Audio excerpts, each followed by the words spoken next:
The library had always been Amira's sanctuary. The tall shelves packed with stories offered her the perfect hiding place from a world that moved too fast and spoke too loud. That Thursday afternoon was no different as she pushed her cart of returned books, quietly sliding each one back to its rightful home. Her fingers traced the spines with a gentle familiarity that came from 5 years working in this peaceful corner of Lahore. "You've organized these poetry books by theme rather than author," a voice commented behind her. "That's unusual." Amira jumped slightly, nearly dropping the copy of Faiz Ahmed Faiz she'd been about to shelve. She turned to find a tall man with kind eyes looking at her bookshelf with genuine interest, not criticism. Yes," she stammered, pushing her glasses up her nose. "The head librarian doesn't approve, but the regular visitors seem to find it more helpful." The man smiled, and something in Amira's chest tightened. "I think it's brilliant. I'm Tariq, by the way. Just visiting for my cousin's wedding." "Amira," she replied, her voice barely above a whisper. That brief exchange should have been the end of it. Amira wasn't the type to continue conversations with strangers, especially handsome ones with warm smiles. But when Tariq mentioned he was an architect who designed libraries back in London, her curiosity overcame her shyness. Before she knew it, her shift had ended, and they were still talking by the reference section. "Would you like to get some tea?" Tariq asked suddenly. "I've kept you past closing time with my questions about book preservation." Amira's first instinct was to refuse.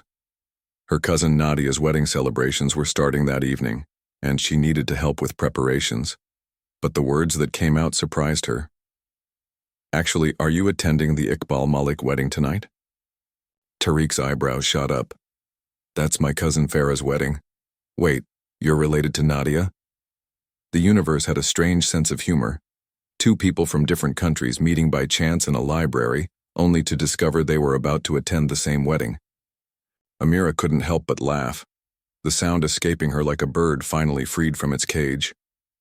Later that evening, surrounded by the colorful chaos of the Mendi celebration, Amira kept to her usual corner. Her mother had fussed with her hair and insisted on a brighter shade of lipstick, muttering about finally making an effort and 27 isn't getting any younger.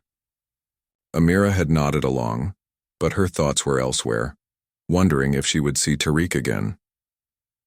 "The librarian who rearranges poetry," a now familiar voice said, as someone took the empty seat beside her. Tariq looked different in formal clothes, but his smile remained the same. "I've been looking for you all evening." In the background, music pulsed and relatives danced. Children darted between tables snatching sweets, and the air was heavy with perfume and laughter. But at their table, Amira and Tariq created their own quiet world. "Tell me about the libraries you design," she asked, surprising herself with her boldness. His eyes lit up. "I believe libraries aren't just buildings to hold books. They're vessels for dreams, sanctuaries for thoughts. My last project was in Manchester, a community library with reading gardens and secret nooks for children to discover." As Tariq spoke, his hands sketched invisible buildings in the air. Amira found herself leaning forward, caught in the current of his enthusiasm. She had never met someone who understood the magic of libraries the way she did. The conversation flowed more easily than Amira could have imagined. They discussed their favorite books, argued good-naturedly about translations of Rumi, and discovered a shared love for old bookshops with creaking floors.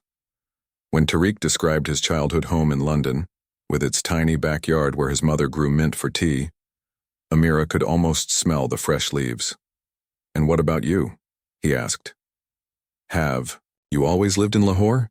Amira nodded, playing with the edge of her dupatta. "I studied in Islamabad for university but came back home afterward. My parents thought a librarian's job wasn't ambitious enough, but libraries are where you belong." Tariq finished for her. Their eyes met, and something unspoken passed. Between them, a recognition, perhaps, of kindred spirits.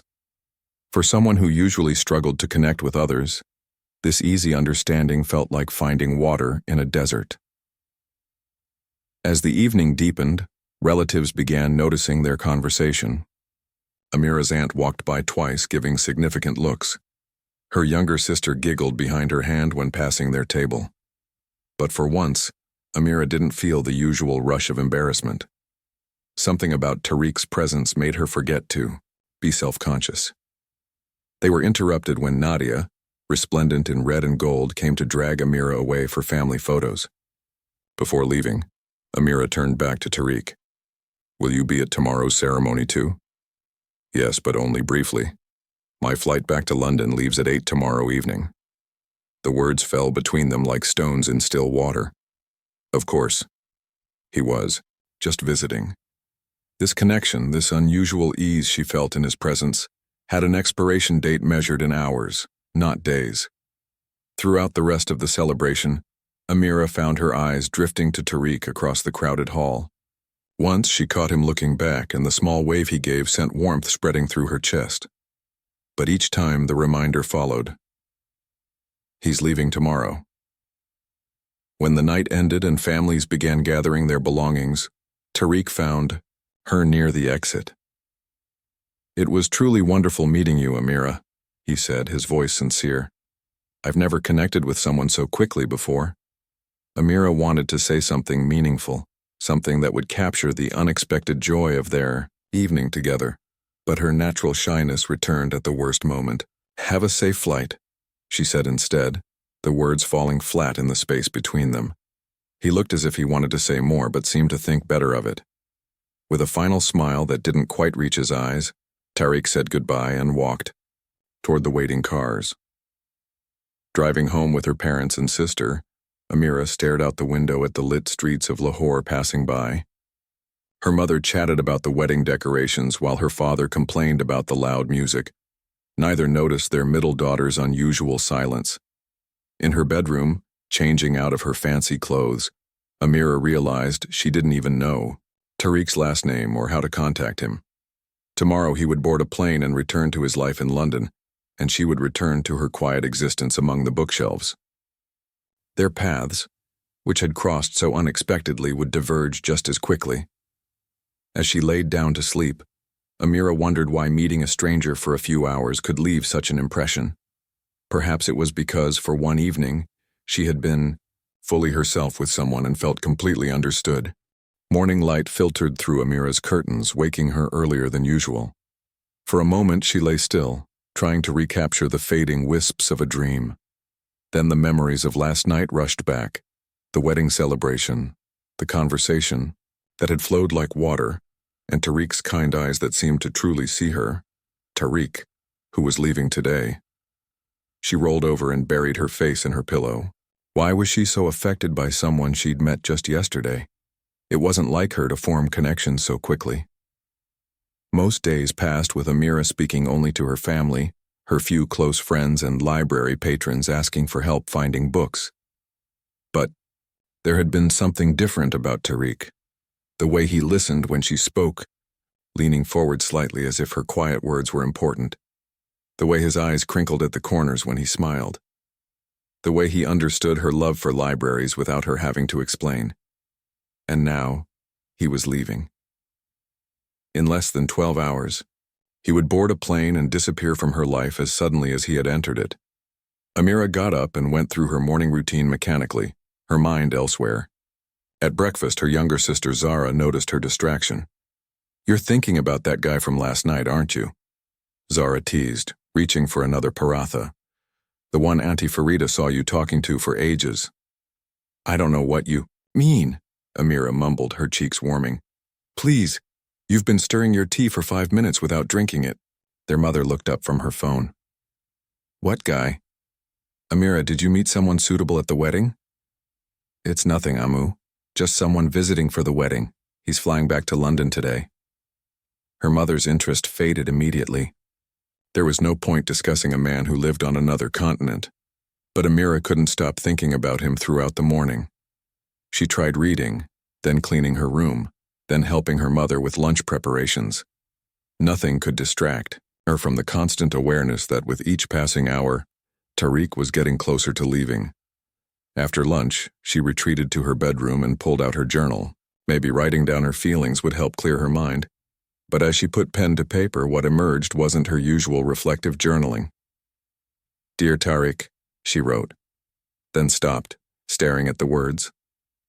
Was she really thinking of writing him a letter? One he might never even read? But the pen moved again almost of its own accord. "We only met yesterday and you're leaving today. By the time you read this, if you read this, you'll be thousands of miles away from Lahore. That's what gives me the courage to write words I could never say aloud." The letter flowed out of her, filling page after page. Amira wrote about how their conversation had been the highlight of the wedding for her, how she'd never connected with someone so quickly before, how his passion for designing spaces where stories could live had touched something deep inside her. She wrote honestly, without the filters and careful boundaries she usually placed around her feelings. When she finished, Amira read the letter again, her heartbeat quickening with each line. It was too revealing, too vulnerable. She could never give this to him. But what if she did? The thought whispered in her mind. What was the risk, really? By tonight, he would be gone. They had no mutual friends. Their paths would likely never cross again. The very impossibility of anything coming from this letter made it safe to send. Before she could change her mind, Amira carefully copied the letter onto her nicest stationery. Her hands trembled slightly as she folded the pages and slipped them into an envelope. "Going out for a bit," she called to her mother as she grabbed her car keys. "But the wedding dinner is in 3 hours. You need to start getting ready." "I won't be long," Amira promised, already heading for the door. Traffic in Lahore was mercifully light that afternoon. As she drove to Tariq's hotel, Amira's courage wavered with each kilometer. This wasn't like her. Amira Hassan didn't make impulsive decisions.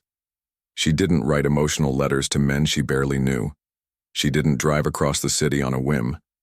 Yet here she was, parking outside the Pearl Continental Hotel, her letter clutched in her sweaty palm. The hotel lobby gleamed, with marble and crystal chandeliers. Amira approached the front desk, her heart pounding so loudly she was sure the elegant receptionist could hear it. I have a letter for one of your guests," she stammered. "Tariq Malik." The receptionist's perfectly shaped eyebrows rose slightly. "I'll make sure he receives it. He's checking out today for a flight to London." "Yes, ma'am. I'll ensure it's delivered before his departure." And just like that, it was done. Her feelings, raw, honest, unfiltered, were sealed in an envelope being placed in a hotel staff member's hands. There was no taking it back now. Walking back to her car, Amira felt oddly light, as if she'd set down a heavy burden she hadn't realized she was carrying. For someone who had spent her whole life being cautious with her words and feelings, this reckless act of honesty was strangely freeing. Driving home, she wondered what Tariq would think when he read her letter. Would he be touched? Embarrassed? Would he crumple it and toss it away? A bizarre footnote to his trip to Pakistan?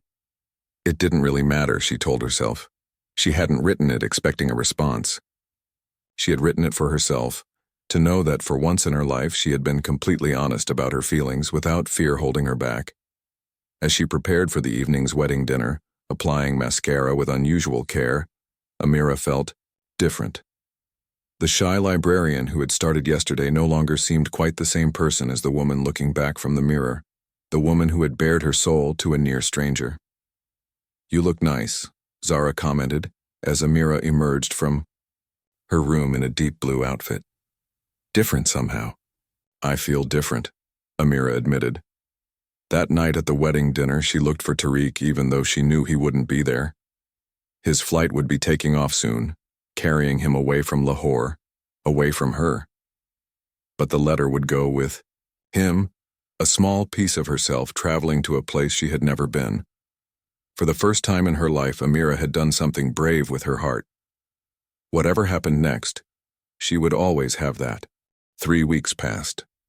The wedding celebrations ended, the visiting relatives returned to their homes, and life in Lahore settled back into its familiar rhythm.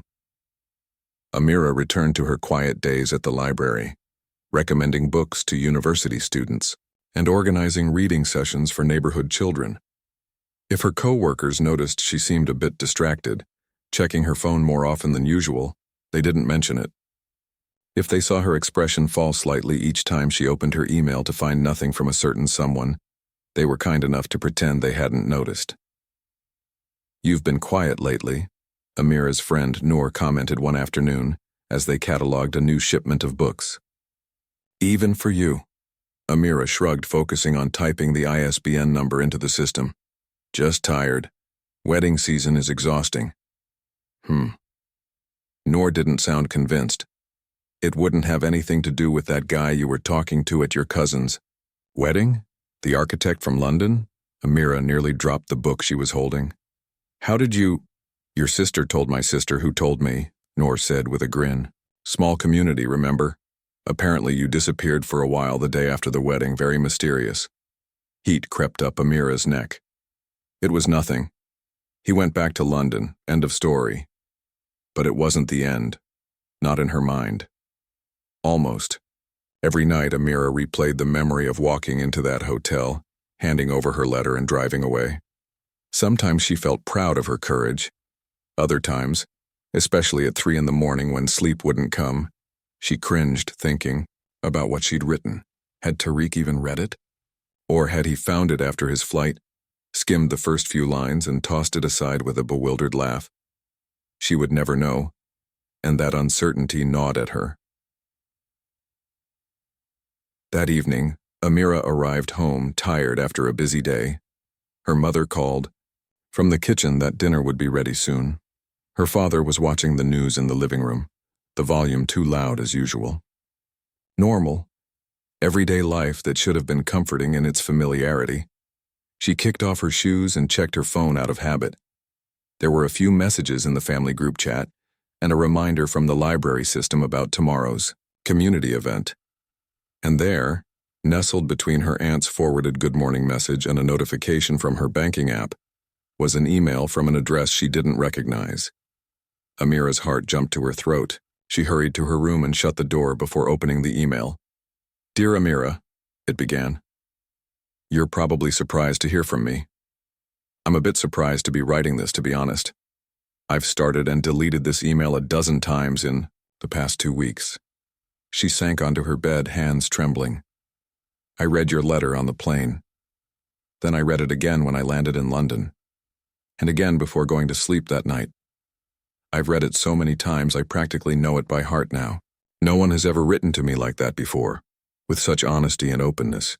Amira read on, barely breathing. "I felt it too, that connection between us. The way we could talk for hours and still have more to say. How you understood exactly what I meant about creating spaces where stories can live. The way you described your corner of the library as a pocket universe where time moves differently. I haven't been able to get that phrase out of my head." A small sound escaped Amira's throat, somewhere between a laugh and a sob. "I didn't say anything that night before leaving because it seemed pointless. What could come of it? We live in different countries, different worlds. But your letter made me realize that some connections are worth exploring no matter the obstacles." For the next hour, Amira read and reread Tariq's email. He wrote about his return to London, his current projects, and his thoughts about their brief time together. He asked questions about her life, her work, her dreams beyond the library, and he ended with a question that made her heart race. "Would it be all right if we kept talking like this? I'd like to know the person who wrote that beautiful letter better, even if it's only through words on a screen for now."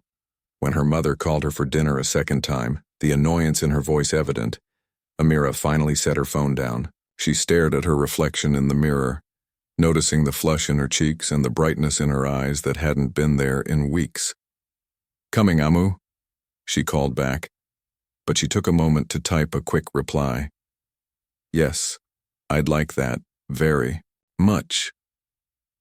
What began that night was something Amira had never experienced before, a relationship built entirely through words. Each morning she woke to an email from Tariq, sent during his evening in London. Each night she replied, sharing pieces of herself she had never shared with anyone. She told him about her childhood dream of becoming a writer, about the notebook of stories hidden in her desk drawer. He sent her photos of buildings he admired and sketches of spaces he hoped to create someday. She described the changing seasons in Lahore. He shared the rainy days of London. 2 months into their correspondence, they upgraded from emails to video calls. The first time Amira saw his face on her screen, her fingers shook so badly she nearly dropped her phone. But his smile was just as warm as she remembered, and soon they were talking as easily as they had that night at the wedding. "Show me your bookshelf," he said during one call, and she turned her camera to the carefully arranged collection beside her bed. "Just as I imagined," he laughed, organized by feeling rather than author. Their calls became the highlight of her week. On Thursdays, evening for her, afternoon for him, they would talk for hours. Her family grew used to her closed door, her muffled laughter occasionally drifting through the house. "Who are you always talking to?" her sister Zara demanded one day. "You're different lately." And she was different. The Amira who had always hidden in the background was slowly stepping forward. She spoke up more at work, suggesting a new program for teenage readers that the head librarian approved with surprised enthusiasm. She began writing again, short stories that she sometimes shared with Tariq, her heart pounding as she waited for his response. "You're blooming," he told her during a late-night call when she'd just received news that a local literary magazine wanted to publish one of her stories. "Like you're becoming more yourself." After 6 months of this digital dance of knowing each other through screens and words, Amira realized something that both thrilled and terrified her. She was falling in love with someone she had met only once, someone whose life was an ocean away from hers. How was it possible to miss someone whose habits and routines she had never witnessed, whose space she had never shared? Yet she did miss him, with an ache that seemed to grow with each virtual goodbye. "I have some news," Tariq said during their next call, his expression serious. "My firm is thinking about opening a branch in Pakistan. They've asked me to visit Lahore next month to look at some potential office spaces." He would be coming back. The man she'd poured her heart out to in a letter, thinking she'd never see him again, was returning to her city. "Would you like to meet while I'm there?" he asked, his voice careful, almost hesitant.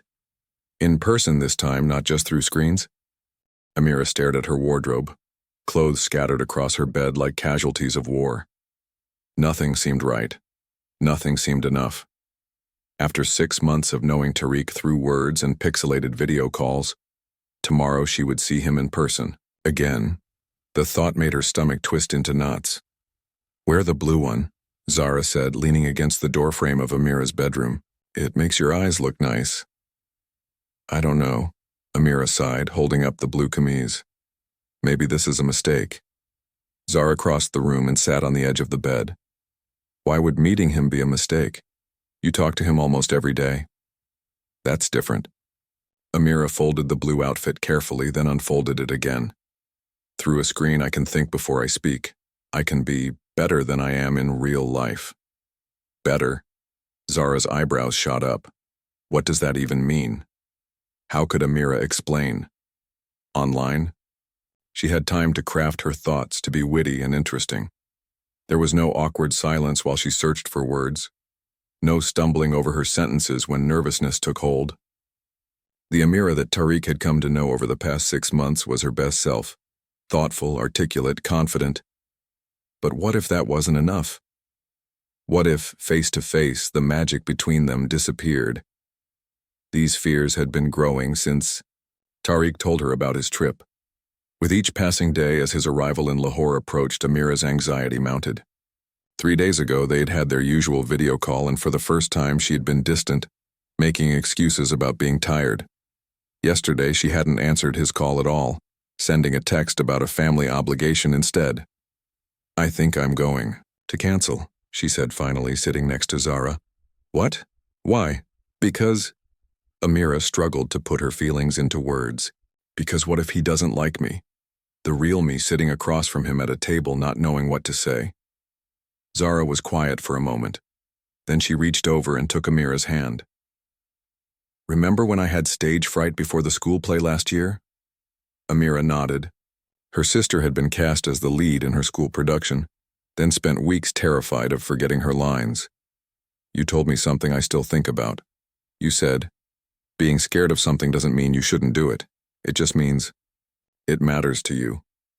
Zara squeezed her hand. This matters to you. He matters to you. That night, Amira slept poorly. Her dreams were a jumble of missed meetings and disapproving looks. She woke up with a decision heavy in her mind. She couldn't meet Tariq. Not yet. Maybe not ever. With shaking hands, she typed a message. I'm so sorry, but I don't think meeting tomorrow is a good idea. I'm not feeling well. She hesitated, then added, maybe next time you're in Lahore. The lie tasted bitter in her mouth, but she pressed send anyway. Then she turned her phone off entirely, unable to bear seeing his response. The next day at work, Amira moved through her tasks like a ghost.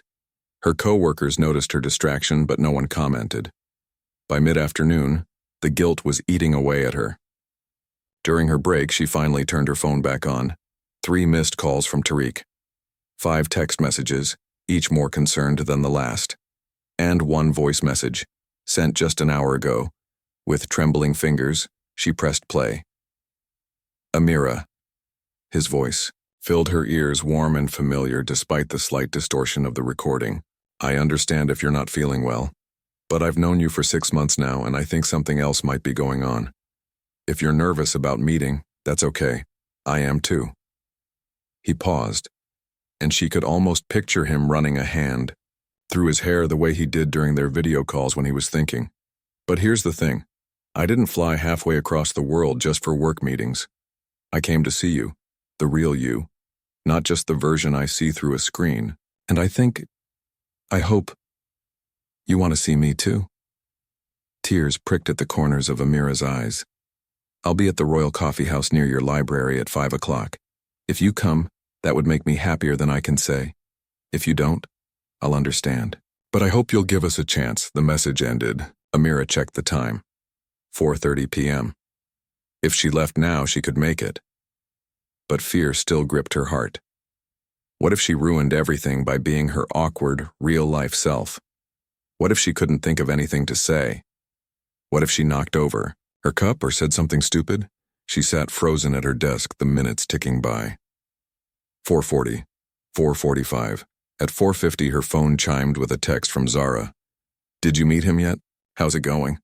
Amira stared at the message, remembering her sister's words from last night. Being scared doesn't mean you shouldn't do it. It just means it matters.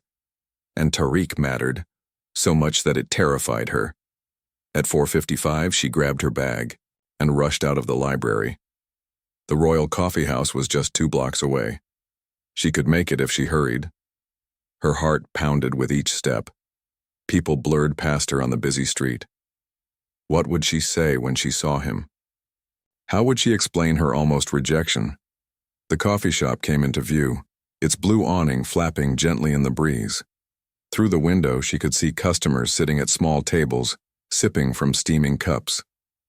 And there, at a corner table, his back to the window, was a familiar figure. Tariq. Amira froze on the sidewalk, suddenly unable to move forward. People flowed around her like a stream around a stone. Her pulse thundered in her ears. Then, as if sensing her presence, Tariq turned and looked out the window. Their eyes met across the glass, across the crowded sidewalk.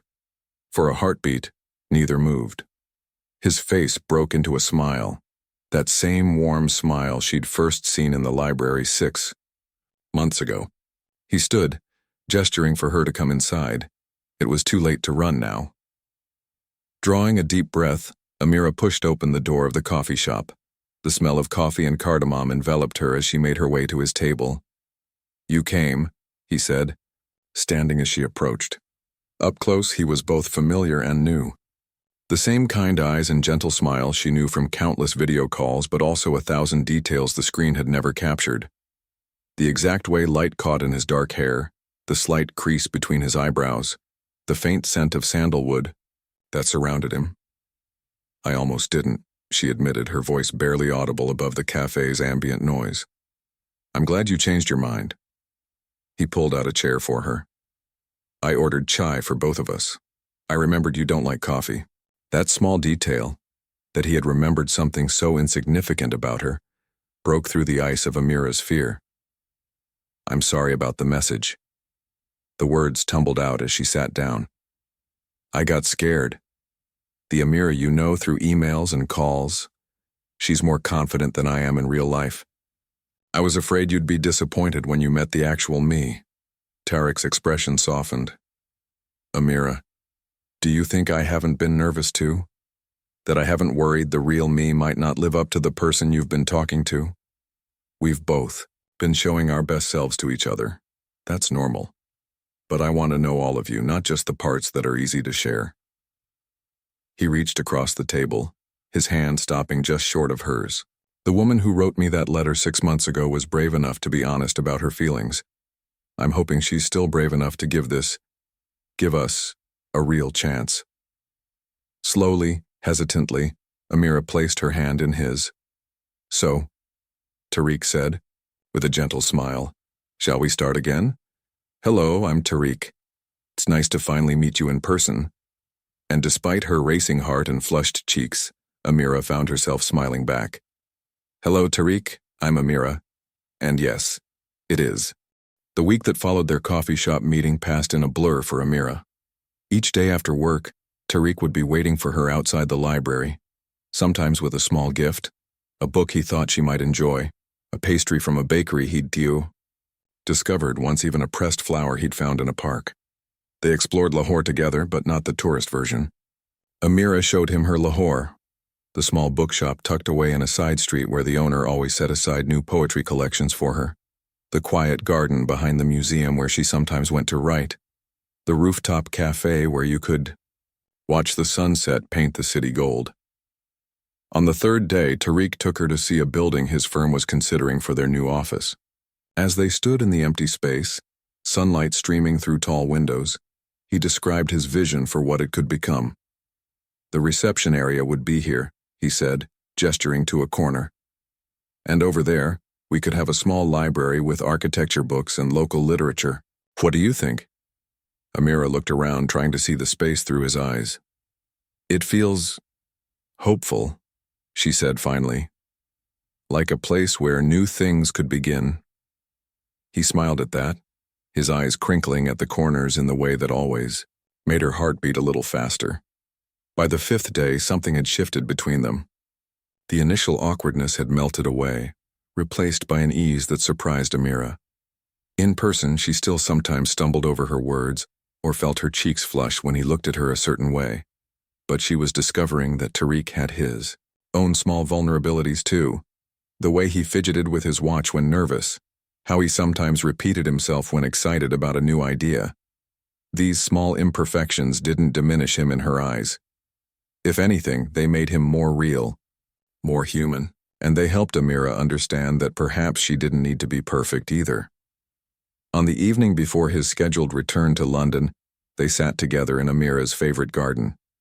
The air was warm with hints of jasmine, and fairy lights twinkled in the trees around them. Other visitors strolled along the paths or sat on benches enjoying the peaceful atmosphere. I can't believe I'm leaving tomorrow, Tariq said, looking up at the darkening sky. This week went by too quickly.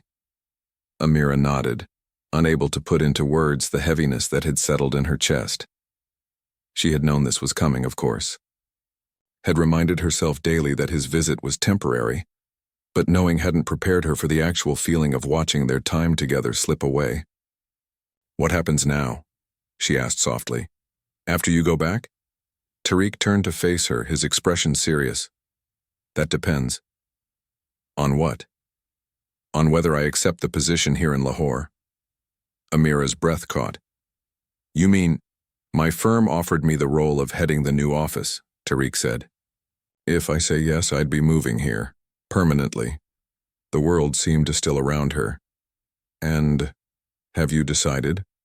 Tariq reached for her hand, his touch gentle but sure. I've been thinking about it all week. There are practical considerations.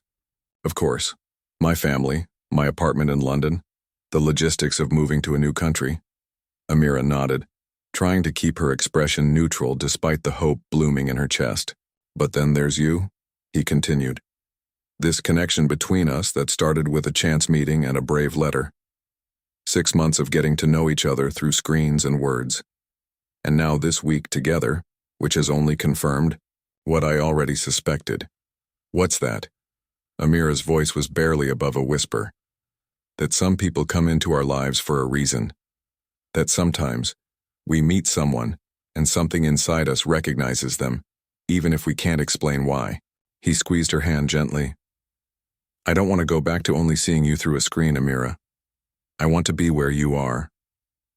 For a moment, Amira couldn't speak. Joy and disbelief tangled in her throat, making words impossible. But, Tariq added, his voice careful, I need to know if that's what you want too, because this would be a big change and I wouldn't want you to feel. Yes, Amira interrupted, surprising both of them with her certainty. Yes, I want you to stay.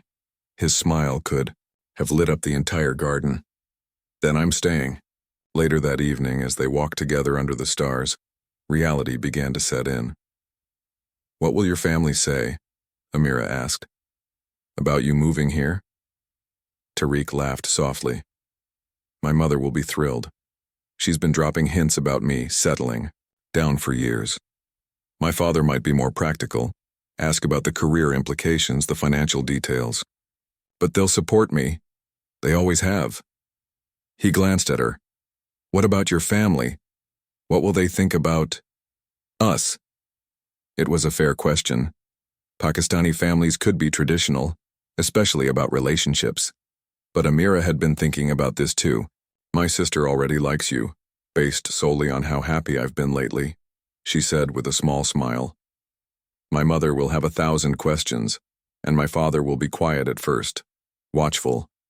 But they've always wanted me to be happy. And I am, with you. They stopped at a small bridge over a decorative pond. Below them, the water reflected the string lights above, creating the illusion of stars both above and below. It won't be easy, Tariq said. Moving countries never is, and we're still getting to know each other, really. I know, Amira agreed. But I think some journeys are worth taking, even if you don't know exactly where they lead. Tariq smiled at her words. The librarian is a poet, after all. She laughed, feeling lighter than she had in days. Not a poet, just someone who's read enough stories to recognize the beginning of a good one. The next morning, Amira took a rare day off work to accompany Tariq to the airport. But this time they weren't saying goodbye. He was only going back to pack his things to tie up loose ends in London. In 3 weeks he would return, not as a visitor but to stay. Standing in the departures hall, surrounded by the chaos of travelers rushing to gates and families saying tearful goodbyes, Amira felt strangely calm. 3 weeks, Tariq said, holding both her hands in his. We've managed 6 months apart. I think we can handle 3 weeks. Amira nodded. I'll still expect our Thursday video calls. Absolutely, he smiled. Though now I'll have actual packing updates to share, rather than just work stories.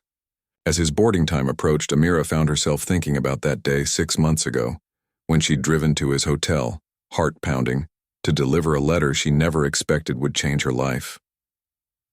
I have something for you, she said, reaching into her bag. She pulled out an envelope similar to the one she'd given him before. Tariq took it, his expression curious. Another letter? A different kind of letter, Amira explained. The first one was about feelings I thought would never have a future. This one is about possibilities I think we might share. He held the envelope carefully, as if it contained something precious. Can I read it now? She shook her head. On the plane. Some words are easier to write than say out loud. Even now. When the final boarding call came, Tariq kissed her gently, a promise in the touch. See you soon, Amira. See you soon, she echoed, and this time the words felt like a beginning rather than an end.